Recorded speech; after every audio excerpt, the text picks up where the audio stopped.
মৰমৰ অকণিহঁত, মই বৰ্ণালী শইকীয়া বাইদেৱে তোমালোকলৈ লৈ আহিছো ঝংকাৰ পাঠ্যপুথিখনৰ ৮ নম্বৰ অধ্যায়ৰ ৭ নম্বৰ অংশটি।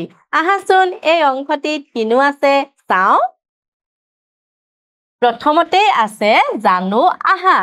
ইয়াতে কিছুমান শব্দ দিয়া আছে, শব্দসমূহৰ অৰ্থসমূহো দিয়া আছে।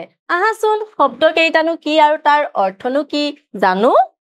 প্ৰথম শব্দটো হৈছে সুবাস, গতিকে তাৰ অৰ্থটোনো কি আহাচোন চাওঁ। সুবাসৰ অৰ্থ হ'ল অতি সুন্দৰ গোন্ধ।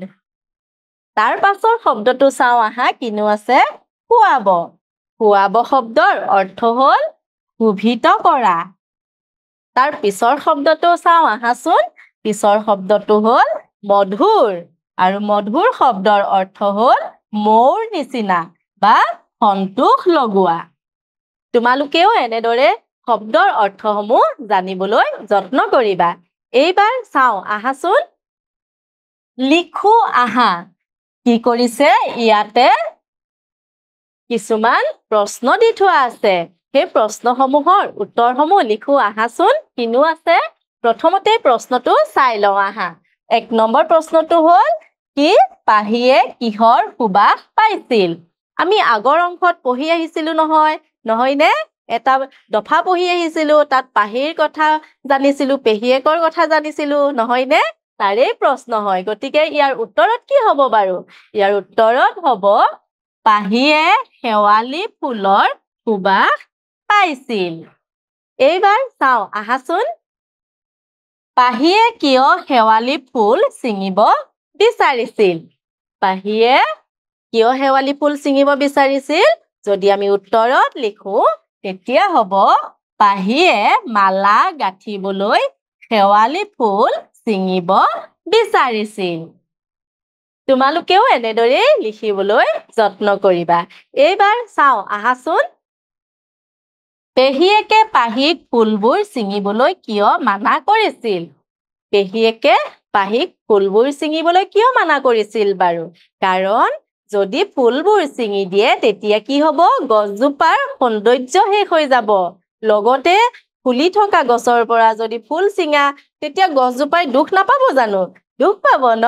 সেইকাৰণেও ছিঙিব নালাগে। আৰু পেহীয়েকেও কি কৰিছিলে, গছজোপাৰ সৌন্দৰ্য শেষ হৈ যাব বুলি, দেখিবলৈ বেয়া হৈ যাব বুলি পেহীয়েকে পাহিক ফুলবোৰ ছিঙিবলৈ মানা কৰিছিল। তোমালোকে তোমালোকৰ পাঠ্যপুথিৰ পৰা এই প্ৰশ্নৰ উত্তৰটো ধুনীয়াকৈ লিখিবলৈ যত্ন কৰিবা। এইবাৰ চাওঁ আহাচোন, নাহৰ ফুলে নুশুৱাই গীতটো গোৱা। কি কৈছে ইয়াত? নাহৰ ফুলে নুশুৱাই গীতটি গাব দিছে। মই অলপ গুণগুণাই দিবলৈ চেষ্টা কৰিম, তোমালোকে গীতটি ভালদৰে শুনি গাবলৈ যত্ন কৰিবা। আহাচোন মই গাই দিওঁ, তোমালোকে অকণমান শুনা। নাহৰ ফুলে নুশুৱাই তগৰ ফুলে শুৱাব। তগৰ ফুলে নুশুৱাই কপৌ ফুলে শুৱাব। নাহৰ ফুলে নুশুৱাই। ভাল লাগিল নে তোমালোকৰ? তোমালোকে কি কৰিবা, এই গীতটি সম্পূৰ্ণকৈ শুনি লৈ তাৰ পাছত গাবলৈ চেষ্টা কৰিবা। মই তোমালোকক মাত্ৰ অকণমানহে গুণগুণাই শুনালো। এইবাৰ চাওঁ আহাচোন, তলত দিয়া বাক্যসমূহ পঢ়ি তাৰ আধাৰত আৰু এটাকৈ বাক্য লিখো আহা। ইয়াতে কি কৰিছে, এই বাক্য এটা দিছে আৰু আমাক কি কৰিব দিছে, এই বাক্যটোৰ আধাৰতে আৰু এটা বাক্য লিখিব দিছে। আহাচোন বাক্যটো কিনো আছে চাওঁ। আমাৰ ঘৰৰ পদূলিত এজোপা বকুল ফুলৰ গছ আছে। এই বাক্যটিৰ আধাৰত আৰু এটা বাক্যনো কি হ'ব চাওঁচোন আহা। আমাৰ ঘৰৰ সন্মুখত এজোপা তুলসীৰ গছ আছে। তোমালোকেও তোমালোকৰ পাঠ্যপুথিৰ পৰা এনেদৰে একে আধাৰত, এই বাক্যটিৰ আধাৰত অন্য এটি বাক্য লিখিবলৈ যত্ন কৰিবা।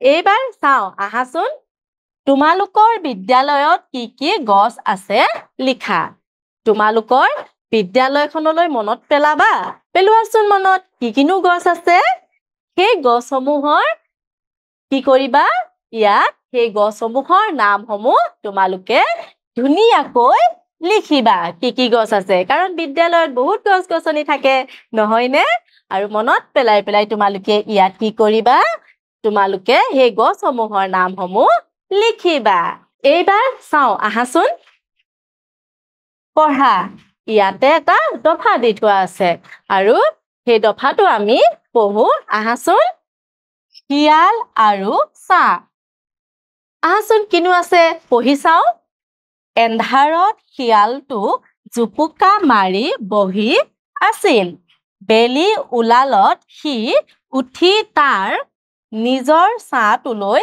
চালে বা সি দেখোন বৰ ওখ পাখ বেছ ডাঙৰ আজি হাতী এটা নাখালে মোৰ ভোকেই নুগুচিব সি হাতী এটা বিচাৰি ওলাল গোটেই ৰাতিপুৱাটো ঘূৰি ফুৰিলে কি হ'ল এন্ধাৰত শিয়ালটো জুপুকা মাৰি বহি আছিল আৰু বেলি উলালত সি উঠি দেখিলে তাৰ ছাটো আৰু ছাটো দেখাৰ লগে লগে সি ভাবিলে বা সি দেখোন বেছ ওখ পাখ বেছ ডাঙৰ আজিচোন এটা হাতী খাব লাগিব তেতিয়াহে তাৰ ভোক গুচিব সি হাতী বিচাৰি কি কৰিলে শিয়ালটোৱে গোটেইখন অনাই বনাই ঘূৰি ফুৰিল ৰাতিপুৱাটো সি হাতী বিচাৰিয়ে ঘূৰি ফুৰিল এইবাৰ চাও আহাচোন হাতী বা উট বা ঘোঁৰা একো নাপালে দুপৰীয়া হঠাৎ সি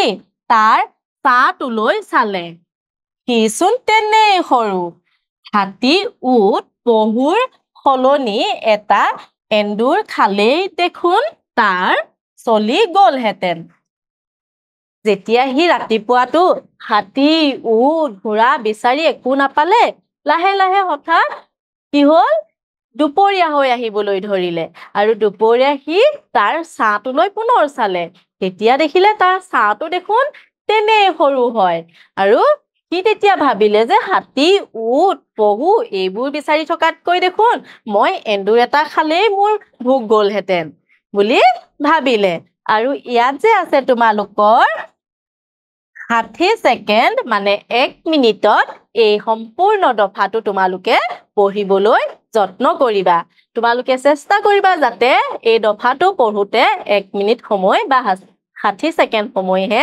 লাগে এইবাৰ চাও আহাচোন আঁচ টানি মিলোৱা ইয়াতে কি আছে শব্দ আছে আৰু এইফালে তাৰ অৰ্থ আছে আমি সেই শব্দসমূহৰ লগত মিল থকা অৰ্থটোত আঁচ টানি মিলাব লাগে প্ৰথমতে চাওচোন আহা কি আছে মধুৰ মধুৰ শব্দৰ অৰ্থ কি জানানে মনত আছেনে তোমালোকৰ পাই আহিছিলো নহয় মধুৰ শব্দৰ অৰ্থ হ'ল মৌৰ নিচিনা তাৰ পাছত আছে খুৱাব খুৱাব শব্দৰ অৰ্থ কি আছিলে শুভিত কৰা এইবাৰ চাও আহাচোন পাহিয়ে শেৱালি ফুলৰ সুবাস পাইছিল এই বাক্যশাৰী সঁচানে মিছা বাৰু কাৰণ তোমালোকে পঢ়ি আহিছিলা নহয় নহয় জানো কি হয় বাৰু সঁচানে মিছা কি হয় বাক্যশাৰী সঁচা গতিকে আমি ক'ত শুদ্ধ চিন দিম ক'ত নহয়নে মৰমৰ অকণিহঁত এই অংশটি